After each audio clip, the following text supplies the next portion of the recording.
මට වීඩියෝ එකක් කරන්න බැරි වුණා ගොඩක් දවසකින්. මම මේ වීඩියෝ එකට වොයිස් දාන වෙලාවේ හොඳටම වහිනව ගොරවනවා. සමහර විට වීඩියෝ එකට ඇහෙනවද දන්නේ නැහැ.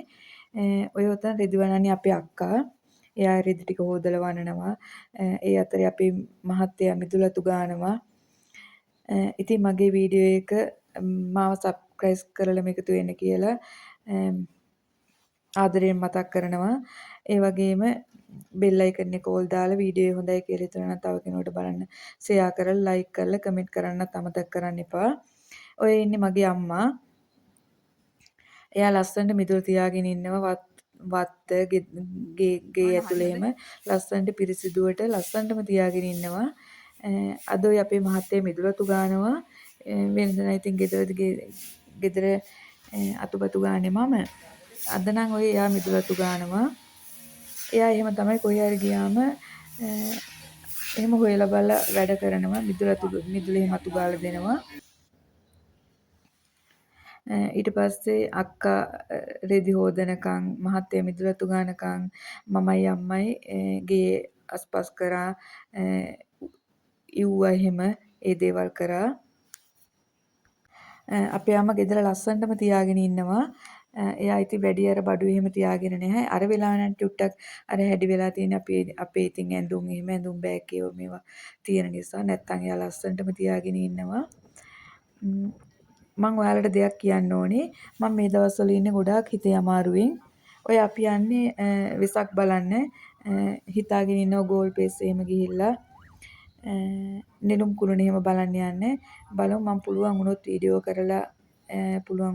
කරගෙන මම මේ වීඩියෝ එකට හරි ගස්සලා දාන්න බලන්නම්.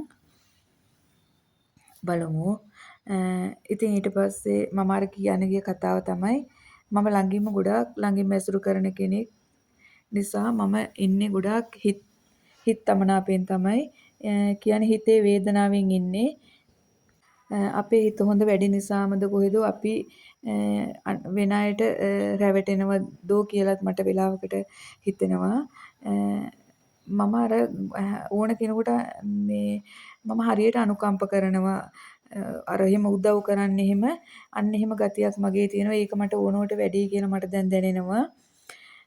ඉතින් සමහර අය කියන්නේ එහෙම ඉන්නවා අය මේ අපේ අර අනුකම්පාව ඒගොල්ලන්ගේ ලාභ ප්‍රයෝජනෙට හරවගෙන නිකන් අර මට ඒක කියන්න තේරෙන්නේ නැහැ අනේ කොහොමද කියලා හිත වේදනාව නිසාම වෙන්නේ නැති කොහොම හරි ගොඩාක්ම හිතේ අමාරුවෙන් තමයි ඉන්නේ.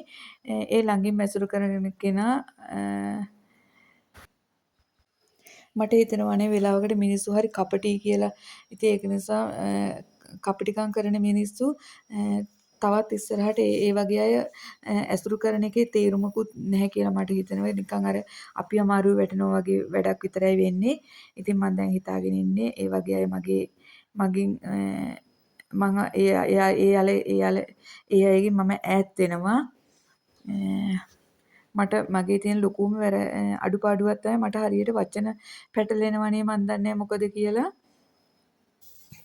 මේ සමහර වෙලට මට අර වීඩියෝ වලට වොයිස් දාන එක නිකන් අර බයක් වගේ එහෙම නිකානේ මන් දන්නේ මොකක් හරි එකක් දැනෙනවා ඇති. සමහර විට මේක අර ටිකක් කල් ගිහලා පුරුදු වුණාම මේ ගතිය ඇරලා යාවි. ඔයාලටත් එහෙම අය මුණ ගැහිලා ඇති සමහර විට.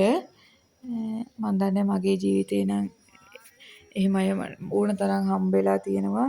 ඒ වුණාට අර හිතන්නේ නැහනේ අනේ එහෙම මිනිස්සු කරයි කියලා. දැන් නම් ඉතින් හොඳට මට්ටු වෙලා තමයි ඉන්නේ. ඔය බලන්නකෝ ඔය අපේ පුතා ගෝල් පේස් එකේ සරුංගල් යවනවා. අනේ මන් දන්නේ මේ ළමයි නිකන් පොඩි ළමයි වගේ කියලාත් වෙලාවකට හිතෙනවා. අනේ ඉතින් උස්මහත් උනාට ළමයි පොඩි තමයි. ඔය මේ නෙළුම් කුළුණට යන තැනමයි කියන්න ඕනේ මම නම් කවදාවත් නෙළුම් කුළුණ ඇතුළට ගිහිල්ලා නැහැ. පිටින් ඈතින් ඔය යනින් ගිනින් මම එහෙම දැකලා තියෙනවා. ඒ වුණාට ඇතුළට නම් ගිහිල්ලා නැහැ. හොඳ වෙලාවට මම උතන වීඩියෝ කරගෙන ගියේ. මේ එනකොට ওই වතුර මල්ලේම ලයිට් ඕෆ් කරලා ඔක්කොම වතුර මල්ලේම නතර කරලා තිබුණා. ඕකට යන්න ඇතුල් වෙන්න රුපියල් 500යික ටිකට් එකක් ගන්න ඕනේ. මම ඇතුළටත් ගිහින් ටිකක් වීඩියෝ කරා. ඔය බලන්නකෝ ඔය පිට වෙනකොට ඔහොම තියෙන්නේ පහළ තියෙනව තමයි ඇඳුම් එහෙම ඕන ඕන જાති ගන්න. ඉතින් අපි නම් ඒ මුකුත් ගත්තේ නැහැ. මේ ඒව ගොඩාක් මිලයි වගේ නිසා මම උඩට ගිහිල්ලා උඩත් වීඩියෝ කරා. හැබැයි ඉතින් දැම්මේ නැහැ. ඉතින් තේරුමක් නැහැ කියලා හිතුණා. ඔය මමයි පුතයි ගත්ත ෆොටෝ වගේක්. ඊට පස්සේ මමයි මහත්තයයි ওই ෆොටෝ දැකලා කවුරුත් මොනවත් වැරදි විදිහට හිතන්න එපා. කෝලම් කියලා. එහෙම නෙමෙයි. අපේ ළමයි ලොකුයි තමයි. ඒ වුණාට අපි දෙන තාමත් ඒ විදිහට මාදරයෙන් ඉන්නවා. අපි දෙන්නට ප්‍රශ්න තියෙනවා ප්‍රශ්න නැත්තේ නැහැ. ඒ වුණාට ප්‍රශ්න මැත්තම මැරෙන්නේ නැහැ ආදරයෙන් ඉන්නවා. මම අදට වීඩියෝ එක මෙතනින් ඉවර කරනවා. මගේ ආදරණීය ඔයාලට ඔයාලා හැමෝටම බුදු සරණයි කියලා ප්‍රාර්ථනා